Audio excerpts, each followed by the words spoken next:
Good morning, my dear class 11 students. After a long time, we are again get back with our online classes. As we all know that due to pandemic COVID-19, again we are in under safe at all our home, and we are starting our online classes. So I hope you people all be able to your classes from your home, and you will give your 100% response on behalf of it. Today we are starting our first class in online classes for class 11 English class, and in this session I would like to tell you something about your English book. In the class 11 you will get two types of English book. One is Reader Course 1 textbook in English for class 11, that is Hornbill, and second book is Code Course Part 2 supplementary book, and that book's name is Snapshot. तो आपको दो book class 11 में पढ़ना है, एक है hornbill book और एक है स्नैपशॉट। जो अभी तक जिन्होंने बुक परचेस नहीं किया है, I would like to tell that you people go to market and purchase your subjects book of for class 11, because in this year CBSE board has already announced the whole academic syllabus, and according to that no cut up reduction in this year will you gain. आप पिछले साल जैसे आप लोग class 10 में reduction syllabus मिला था, cut up मिले थे, शायद इस साल अभी भी फिलहाल टिल डेट तक कोई अनाउंसमेंट है नहीं. So we will not waste our time any more. हम लोग ज़्यादा अपना टाइम वेस्ट नहीं करेंगे.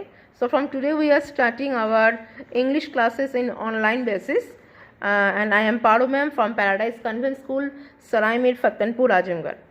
सो let's start our first chapter of the Hornbill book, chapter number 1, the portrait of a lady by Khushwant Singh. आज हम लोग हॉर्नबिल बुक का chapter number 1 NCERT CBSE board के जो हॉर्नबिल बुक्स है उसका chapter number 1 the portrait of lady पढ़ेंगे, जिसका ऑथर है खुशवंत सिंह. सो let's start. My grand mother like everybody's grand mother. तो कहीं ना कहीं माई से शुरू हो रहा है, मतलब यहाँ पे पर्सनिफिकेशन कौन है? लेखक, means narrator, author. Author is personification personified here as a main narrator. तो बोल रहा है माई ग्रैंड मदर, मेरा ग्रैंड मदर, जो कि लाइक एवरीबॉडीज ग्रैंड मदर, बाकी लोग बाकी दूसरे के ग्रैंड मदर के जैसे ही है, मतलब मेरी दादी बाकी लोगों के दादी के बड़ा जैसे ही है. वॉज एन ओल्ड वुमन, एक बूढ़ी औरत. She had been old and wrinkled for 20 years that I had known her. जब से मैं उनको देख रहा हूँ, मतलब मान लेते हैं लेखक का उम्र कितना है, 20 साल या फिर उससे थोड़ा बहुत ज़्यादा, मतलब 20 साल से मैं अपने she had been old and wrinkled for the 20 years that I had known her. मतलब इसका मतलब ये है ना कि लेखक का कहीं ना कहीं 20 साल से ज़्यादा उम्र हो गया है. तो 20 साल से वो लगातार, जब से वो पैदा हुए हैं और अब तक 20 साल बाद, वो हमेशा अपने दादी माँ को उसी अंदाजे से मिला है. मतलब दादी माँ कैसी है? बूढ़ी है. रिंकल मतलब जिसके चेहरे पे झुर्रियाँ पड़ जाते हैं ना, झुर्रियाँ, तो इसको बोलते हैं ओल्ड लोगों का स्ट्रक्चर भी बोल सकते हो ना, फेस, जो कि फेस स्ट्रक्चर फिगर का पार्ट नेचर चेंजेस आता है. तो बोला मैं तो उनको ऐसे ही देखता आ रहा हूँ.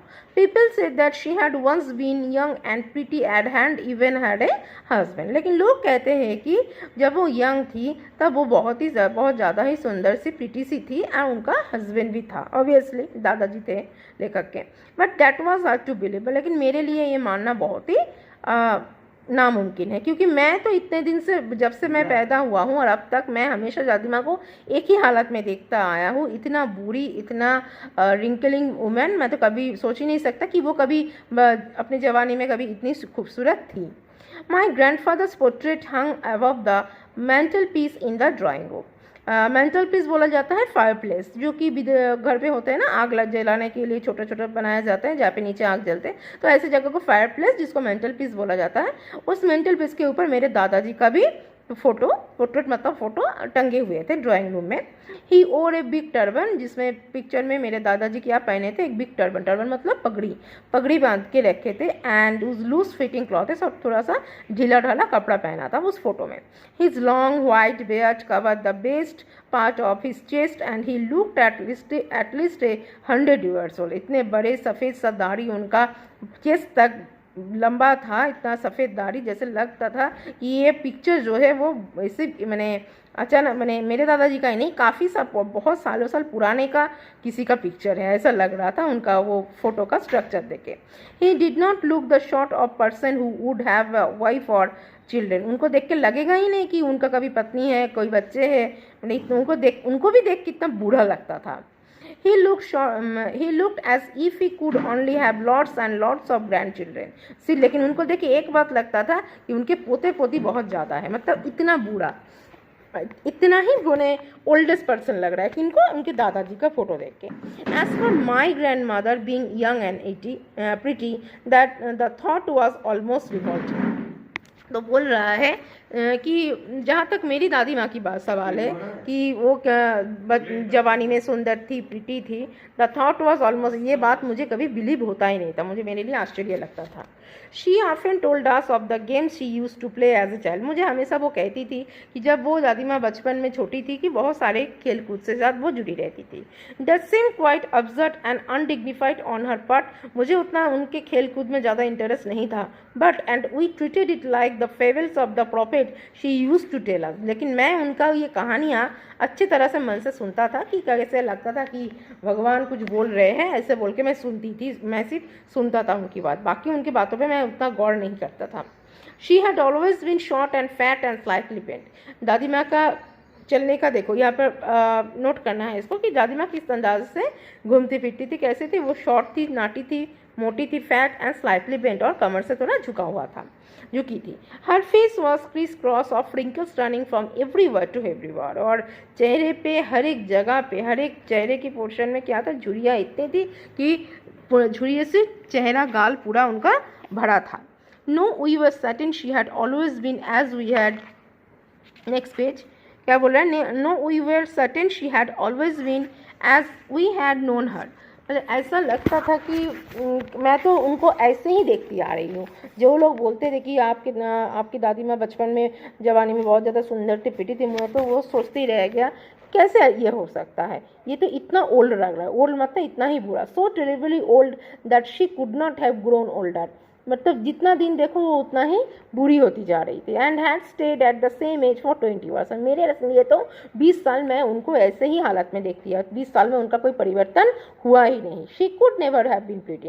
और इसलिए मैं ये नहीं मान पाऊंगा कि वो कभी अपने यंग लाइफ में वो प्रिटी थी, but she was always beautiful. लेकिन वो ब्यूटीफुल थी। अब देखो एक ही लाइन में दो वर्ड्स यूज हुआ है सिनोनिमिकली, प्रिटी एंड ब्यूटीफुल। एक बार क्या बोल रहा है कि वो उतना प्रिटी नहीं था, मैं नहीं मान सकता, लेकिन फिर लेखक ये बोल रहा है शी वॉज ऑलवेज ब्यूटीफुल। मतलब वो होता है ना, ऊपर का जो दिखावट होता है वो है प्रिटी, उनका चेहरा, लेकिन अंदर का क्या है, मन क्या है उनका, बहुत ही सुंदर था।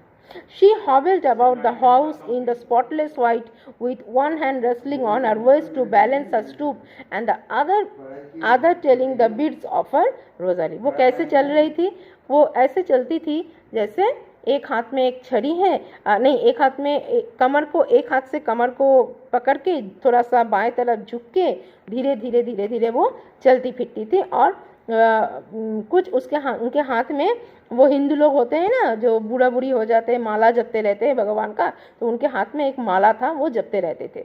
हर सिल्वर लॉक्स वर स्कैटर अनटाइडली ओवर हर पेल। सिल्वर लॉक्स मतलब उनके बाल पूरा सफ़ेद से थे, पकड़ फेस पूरा डल हो चुके थे, एकदम पीला पड़ गया था, एकदम पेल कलर का फेस लग रहा था। And her lips constantly moving in inaudible prayer. और उनका लेकिन लगातार उनका जो होठ है कुछ बिरबिराते रहते थे, इनऑडिबल प्रेयर, कुछ प्रार्थना करते रहते थे। और हिंदू धर्म में जो होता है ना कि जब बूढ़े हो जाते हैं तो माला जपते रहते हैं, भगवान का नाम कीर्तन करते हैं, नाम जप करते हैं, तो ऐसे ही वो भी करती थी। Yes she was beautiful, but हाँ उनका वो सच में ब्यूटीफुल था। ब्यूटीफुल मतलब चेहरे से नहीं, कलर से नहीं, मन से, जो मन से वो काफ़ी पवित्र थे और बहुत सुंदर थी। She was like the winter landscape in the mountain. देखो वही नैरेटर जो ये बिलीव नहीं करता है कि यंग में उनके दादी इतनी खूबसूरत थी, वो आज ये लेकिन वो बोल रहे हैं कि मेरी दादी का जो मन है वो इतना सादा है, इतना सुंदर है, जो कि किसके साथ उन्होंने कंपेयर किया है कि बर्फ़ के देशों में जब ठंडी में क्या होता है, पर्वत के ऊपर, पहाड़ के ऊपर बर्फ़ से ढक जाता है जैसे सफ़ेद सा, उनके दादी माँ की मन भी वैसा ही सादा है। And expanse of pure white serenity breathing peace and contentment, जिनके अंदर कोई कालापन नहीं था, जिनका मन में सिर्फ शांति थी, सादापन था और हमेशा संतोष से वो बातचीत करती थी। So students, this is the first part we have read the portrait of Lady Atiyar. I hope you people understood the main basic point about this story. Just read at home this passage, and if you have any doubts and any question, queries on it, you can call me in my WhatsApp number, and next video we will get back on tomorrow. Have a nice day and goodbye.